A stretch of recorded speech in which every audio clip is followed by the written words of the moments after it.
Early in the morning, we see Miia, a Lamia, which means part snake part woman, and Kurusu cuddling.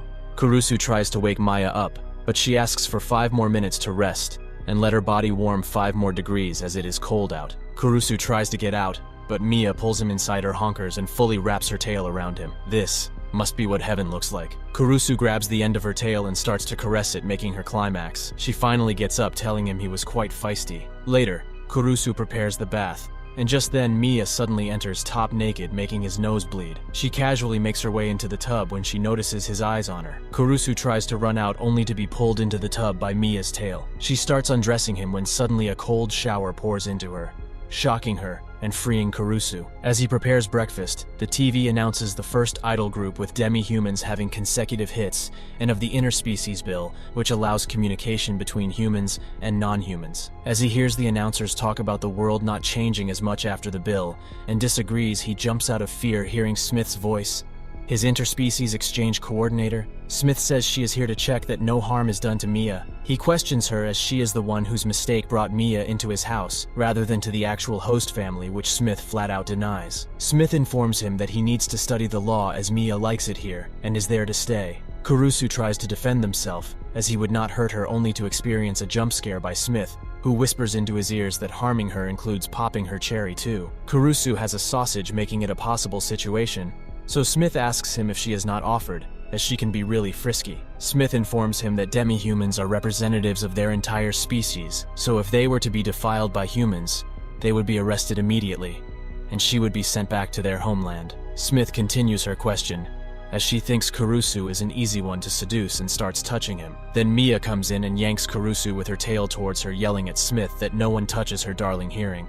So Smith reminds Kurusu of the rules again, and leaves. After she leaves, Miia asks Kurusu if the law is really that important, and tells him how when she first came to Japan, everyone else was put off seeing her snake body. She feared he would not like her as well, but he accepted her with a smile. She also tells him the law does not mean a thing to her, so he can do anything he wants to her. She tells him she would let him deflower here if he wanted to, but Kurusu declines it. On top of that, her tail that's wrapped around him tighter is breaking his bones, but thankfully Smith arrives and saves him. Sometime later, we see Miia and Kurusu strolling through the town on a date. They go to restaurants, arcades, photo booths, which Miia really seems to enjoy. Still, she found not every place was designed for every species, and they could not do everything. Just then, she sees a board welcoming every species and enters. Kurusu sees it as a lingerie shop, so offers to wait out, but Miia drags him in and makes him choose. She shows him her honkers, saying she does not wear them often, so has no idea about them.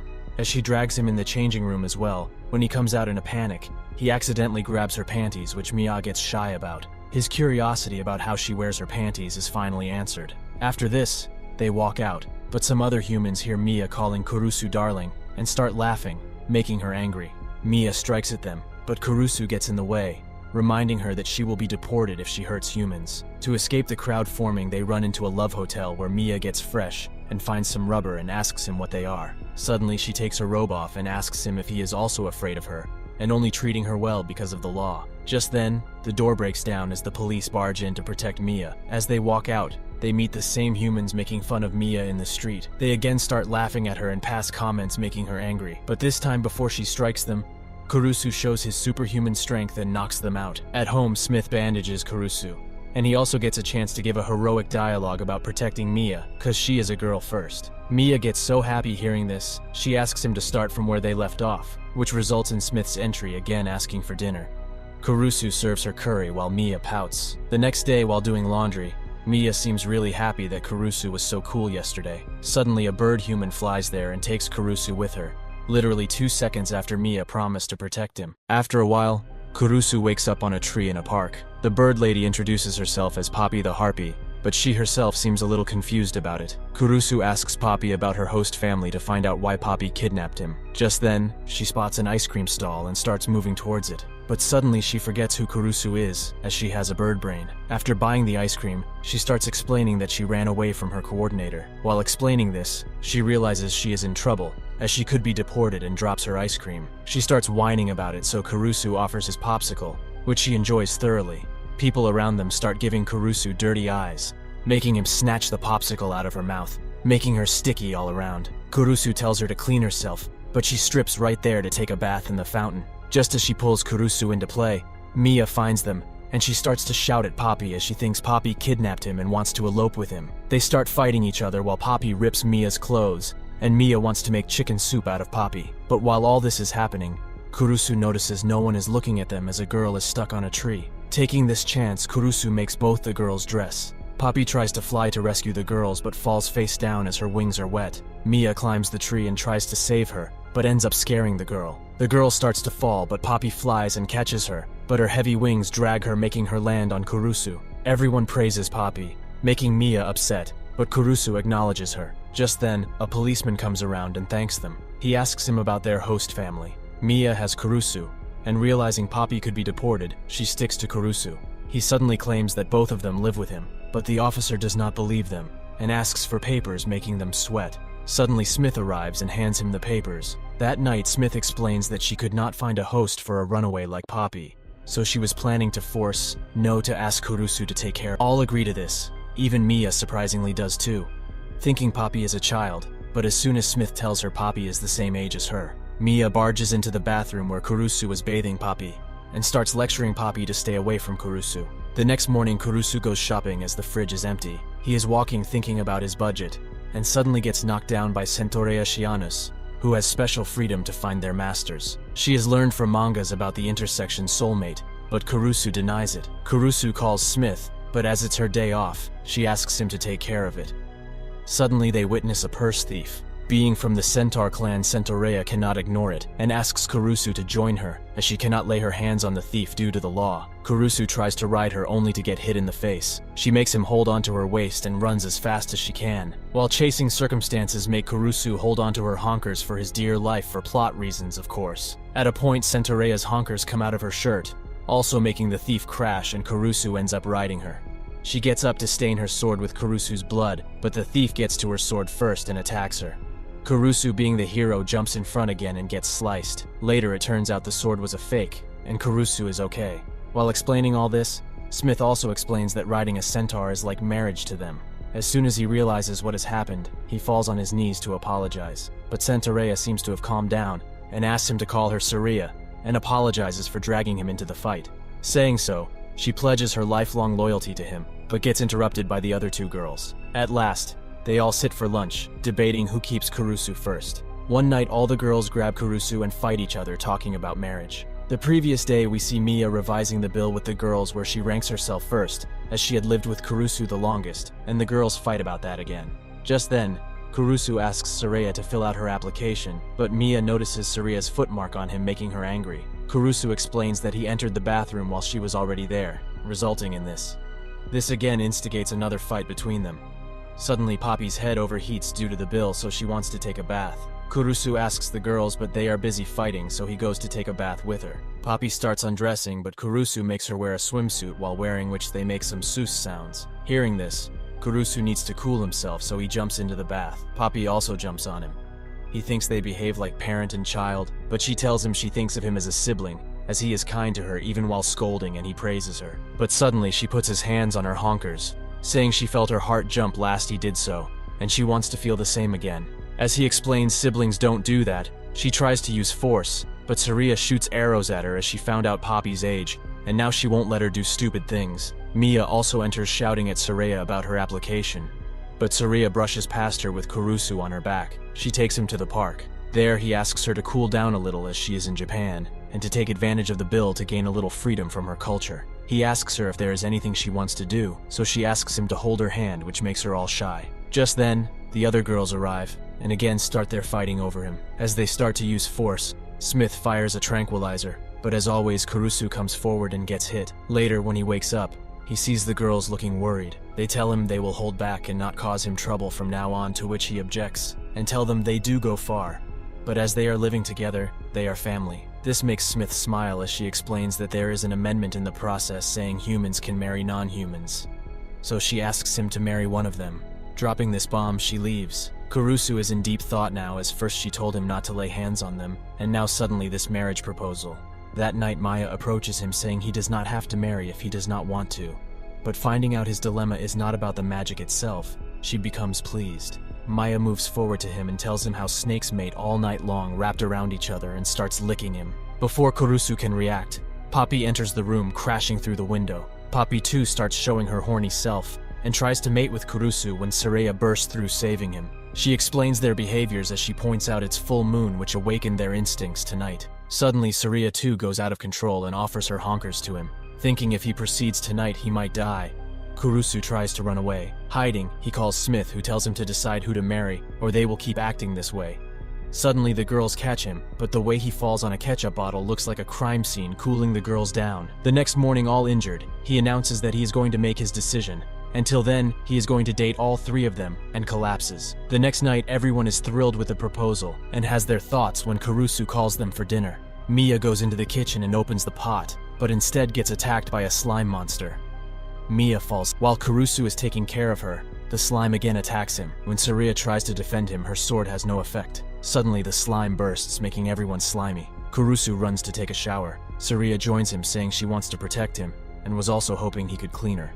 He rubs her body and some of her sensitive parts. They both get in the bath, and Kurusu asks her why is the slime attacking. Saraya explains it's probably looking for water, making him realize the bath is the most dangerous place. Suddenly, water starts dripping from the ceiling, and they realize the slime is there. Saraya reaches for her sword, but her hands land on Kurusu's sausage. Realizing that, she slips out, and the slime gets hold of Kurusu. The slime turns into a girl and suddenly starts washing him and copying the behavior of the girls. The slime engulfs Kurusu, making it difficult for him to breathe, so he jumps into the tub, diluting the slime. Kurusu comes out and discusses the human form of the slime with the girls, which they find amusing. They think of informing Smith, but taking her carelessness in mind, they don't. The next morning, Papi is on good terms with Suu the slime, but Miia and Saraya seem annoyed as Suu engulfed all their stuff. The girls get uncomfortable that Suu is always naked, so Kurusu gives her a raincoat, which does not absorb water, making it stay on her body. After that, they discuss she might not have come there with proper channels and could be an illegal immigrant, so they should inform Smith as soon as possible. Hearing their conversation, Papi takes Suu with her and flies away. Suddenly, Suu starts panicking, and they fall right onto Kurusu. Suddenly, a group of kids approaches them, asking Papi to play with them. Kurusu realizes she has been sneaking around and playing with the kids. He also realizes she is indeed a good caretaker. Just then, seeing the kids happily diving into Papi's honkers, Suu absorbs some water and starts copying them. Then she sprays them with water, and the boys run away into the road to play. Just then, a huge truck approaches the kids playing on the road. The truck goes out of control and is about to hit a girl, but Suu saves the girl, absorbing the shock with her body. That makes her stick to a wall, which cracks, and Suu starts to fall into the river. Thinking she will dilute, Papi tries to catch her, but Suu falls down, saying thank you to her. Kurusu acts in time and saves her by driving the truck right beneath the bridge. He calls the girls back, announcing Suu is not a bad girl, just lacks common knowledge, and that he has decided to keep her. He tells them to think of Suu as a child, and they start imagining stuff. Kurusu warns them to hide from Smith, but just as he opens the door to the house, he sees Smith standing right there. Sometime later, the girls form an alliance to protect Suu. Suddenly, the doorbell rings, and the Interspecies Exchange Security Service enters the house and starts breaking the house down to renovate the house. The girls go to the park to hide. As they are hiding, Papi spills water on herself while sharing it with Suu. So, Suu suddenly starts kissing her and licks her entire body, making her reach euphoria. On the other hand, Kurusu is running around town searching for them. He sees a girl in a wheelchair rolling downhill out of control. As she is about to crash, Kurusu comes between the pole and her, landing right in between her bosoms and saving her. She introduces herself as Mero and thanks him. He tells Mero he needs to run as he is searching for the girls. She tells her she met them just a while ago. On the other hand, the girls are hiding when Saraya hits a faucet and breaks it, making her wet. Suu immediately starts sucking her behind, which hit the faucet, and her honkers, making her the next one to reach euphoria. This leaves Miia untouched. The girls start having a stare down when Kurusu approaches them. Taking the chance when Miia gets distracted from answering Kurusu, Suu starts licking her as well. Having finished with all the girls, Suu jumps to Mero, and Kurusu traps Suu in a plastic bag. After this long day, they reach home where the construction is over. They all think the construction is for Suu and are happy, but Smith informs them she cannot deal with illegal immigrants, so she does not see Suu. Hearing this, Kurusu asks her if Suu does not exist on record. Why did she make a room for her, to which she informs him that the room is actually for Mero the mermaid, who will be joining them from today. Miia is really jealous of Mero, as she sees her as a love rival. In the attempt to prevent Mero and Kurusu from getting close, she ends up breaking Mero's wheelchair, making Kurusu have to carry her everywhere. Miia tries hard to get his attention, but fails at every attempt. She tries making her uncomfortable with the temperature, but it backfires. She then tries to drag the other girls into it. Saria gets suspicious of Mero's behavior, and notes that even Smith was polite to her, so she questions her only to get touched by Mero's words about her kind. Miia, however, does not fall for her words, and tries to warn everyone, but Mero has everyone bewitched. Miia admits that she is the one who likes fairy tales, and wants her prince to carry her, but instead, Kurusu is carrying Mero. Hearing this, Saria suggests Miia also wear a swimsuit, as she thinks Mero is seducing him that way.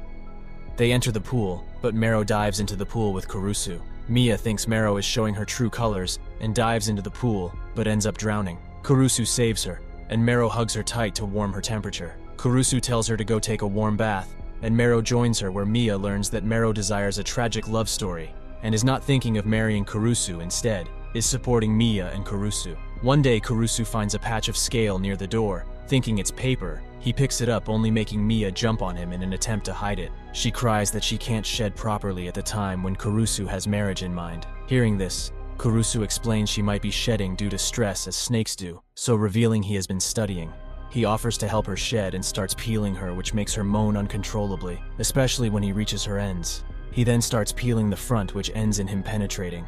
One evening, as Kurusu comes back from work and shopping, Papi suddenly announces she is going to lay an egg. The girls beat the hell out of Kurusu, but later find out it's an unfertilized egg. As they are discussing this topic, the doorbell rings, and it's a creepy director who heard that a harpy is going to lay an egg, so he is there to record. Thinking it's an interview, the girls agree to be recorded. The creepy director records everyone's room and asks if they wear panties. While in Mia's room, he finds her shed skin and persuades her to give them to him for research purposes. While Miia is fooled, Kurusu hears the creep saying he would have gotten more if he could have recorded the shedding. Just then, they all head to Papi as she is laying her egg. The creep starts filming it, and even makes Kurusu sit and hold Papi while she's laying. The creep gets so excited about the amount of money he could get for the footage that he does not even realize SUU is copying his dialogue. Suu's words open everyone's eyes. They get ready to beat him, but he reminds them of the law, so Kurusu comes into play. He tricks the creep with a normal egg and punches him out. After all this, Papi successfully lays her egg. That night, they all are discussing what to do with Papi's eggs, when Smith approaches Kurusu and informs him that the creep's credentials were all fake, and she needs to investigate him. Just then, Kurusu asks where Papi's eggs are, which she kept in the fridge, and Miia accidentally cooked them. At the creep's place, he is all angry at Kurusu for destroying his way of making money when he gets all wrapped in a spider web, revealing half-human, half-spider creature called Rachanera, interested in Kurusu. Somewhere in the city, a manga shop is attacked by orcs. They are keeping the otakus hostage to fulfill their demand of making the adult manga to be about orc with female knights. Talk about fetishes. The police are bound as the bill protects the orcs even in this scenario. Smith assured them that is why she is there. Suddenly inside the store, the orcs catch a female agent trying to sneak in and shoot her. Hearing this, the police ask Smith to do something, to which she assures them the arrangements are done. They suddenly find a schoolgirl hiding in the corner who panics, seeing the body of the agent, and leaps and throws the blinds shielding the windows. Just then, a sniper called Manako shoots at them, staying 1 kilometer away from their smelling range as per the plan. Manako succeeds in unarming them, and suddenly the wall breaks, entering an ogre named Tionisia, who frees the hostages. Suddenly, the agent that they shot wakes up and shoots them all. One of the orcs notices that the bullets actually went through the agent, questioning how she is alive. She reveals herself to be a zombie named Grovel. As Grovel is taking care of the last 2 orcs, the hostage that looks like a manga character kicks the orc and shows her true self as a doppelganger named Doppel. Just then, Smith enters, introducing the squad of interspecies girls called Monsters' New Law, especially made to handle crimes done by untouchable non-human species. The orc tries to be smart and surrenders, thinking his only punishment will be deportation, but Smith shoots at him with rubber bullets. When the orc starts chanting the bill, but real Smith appears saying non-human to non-human violence does not violate the law, but has some restaurants overstepping the orcs. One day, the squad reaches the creep's house, making an attempt to arrest the Rachanera, but she succeeds in escaping. The squad, however, finds a paper with the address written, and on inspecting finds that the creep was not registered as a host family, yet was living with a non-human. While doing all this, the girls realize Kurusu has been kidnapped. Somewhere in a warehouse, Kurusu wakes up upside down and meets the Rachanera, whose name is Rachni. Kurusu meets her and is quite composed, seeing that she thinks that he might have broken Papi's egg. but he has to be a hypocrite like other humans, and she wants to prove that before getting caught. Just then, a guard comes in to check for the noise. Rachni hides herself in Kurusu, and at the same time tries to seduce him. But despite all her efforts, Kurusu survives, and asks her why she is running as she should be with her host family. She reveals that her host family did not like her, and sold her off to the creep. So now she believes that every human is the same, and only likes species which look like them. She tries to emphasize this by saying only the human parts of her are getting reactions from his nether regions. Hearing this, perverted Kurusu reveals his foot fetish. Smith reaches there with her squad asking Rachni to surrender as she assaulted the creep director. But Kurusu misunderstands, and thinks the warning is for him. Kurusu says he will turn himself in, and that way she can run away, making her laugh. Later she surrenders, and Smith apologizes to her for not finding a good host family for her. Taking the chance, she indirectly hints she wants to live with Kurusu, and Smith agrees. One morning, Kurusu reaches his hands out to turn his alarm off, but instead grabs Saria's honkers who came to wake him up. While serving breakfast, Miia gets jealous of Rachni calling Kurusu honey, and tries to attack her only to get tied up in her web. Miia looks for support from others, but gets none, as no one objects to her. That night, as tired Kurusu goes to sleep, he falls into a web instead.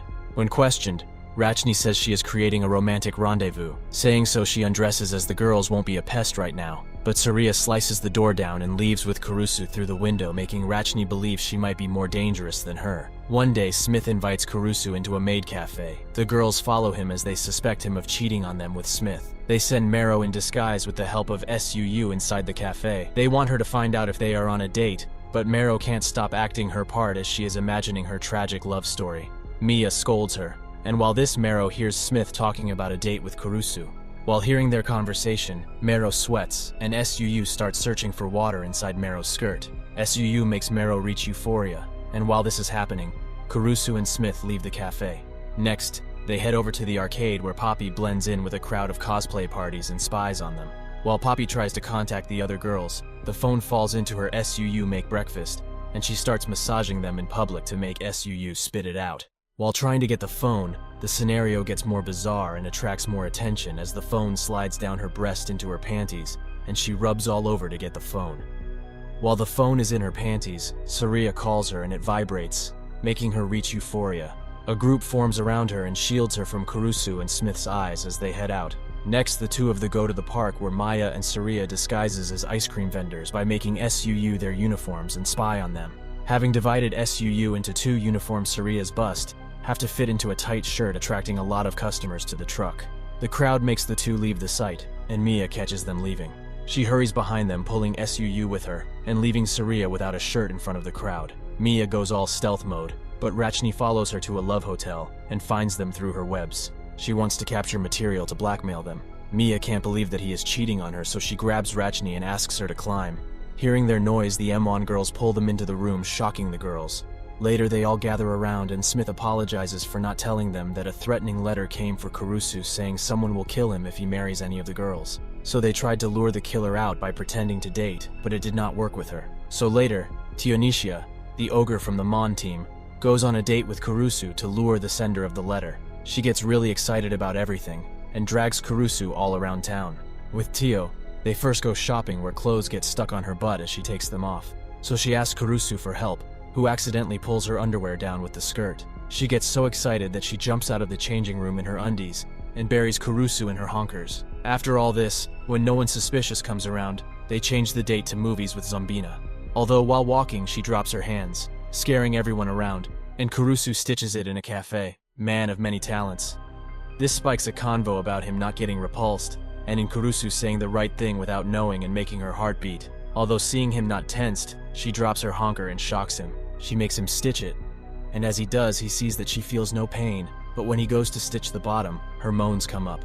She plays it off, but when Kurusu asks about the blood on him, as he thinks it's hers, but in reality, it's his nose. Now it's Monoe Monaco's turn, and they go to a park. But while walking, they walk so damn far that it's weird, so Kurusu asks her to come closer. But it seems she is walking slowly, as her hat is covering her one eye so she can't see and bumps into everything. She falls down, and when Kurusu comes to help her, she asks if they can go to a private place as she doesn't like crowds. They head to an uncrowded place, and Monaco thinks of how she knows people don't like her by looking at their eyes as they always look away. to find out if Kurusu is really nice to them or is pretending. She asks him to look her way, which Kurusu does, and asks if something is wrong, seeing flustered Monoko. Suddenly, Monoko spots someone following them. She shouts, and the M1 girls come out and attack the figure. Zombina shoots, and Tio throws a whole vending machine to stop the figure from running. They all run happily, thinking they can be free from the job, but when they unmask the figure, it's one of the Mon girls trailing them. On the other hand, Kurusu, while returning, runs into a Reaper-like figure. He goes home and the girls ask about his day, only to find out a headless girl is the one sending it, and he brought her home. Miia tries to keep him away, but ends up in a position where the girl falls on her, and she gets sick. After all this, Kurusu explains that she seems to have lost her head, so he couldn't leave her and brought her home. He plans to go out looking for her head at midnight, as it's a girl's face, and he can't leave it out. The girls decide to help, and Rachni stays to look after the headless girl in SUU. They go out to find it, but Miia is really scared looking at it, so they all realize it's a severed head they are looking for, and if they get caught, they might be blamed for it. At last, Miia is the one who finds it and faints. Saria takes Miia and tells Kurusu to bring the head. He approaches it, but as it does not answer, she tries to pick it up, only to get scared by it, saying to not touch it so casually, as she is the guide of souls and reaper of death. She says in a very fancy way that the organization is looking for her, and she needs her body for her powers. She first tries to command him to serve her, but when he does not understand, she politely asks him to take her to her body. They all return home and assemble the Reaper. Mero brings in some tea and snacks that the Reaper unscrews her head, and tries, while Saria explains that she is Dullahan Headless Horseman, who appears to those who are on the brink of death. As the girls talk about her existence being like a fairy tale and imaginary, Kurusu asks if she is here for someone there going to die. The Dullahan says yes, and says Kurusu is the one on the brink of death. Dullahan says she is going to harvest his soul, as her Eye of Baylor has seen his fate, but she ends up tied up by Rachni. The girls, in order to save him, ask Papi to take him someplace safe, but Papi, while flying, drags him through the road and smashes him through a light.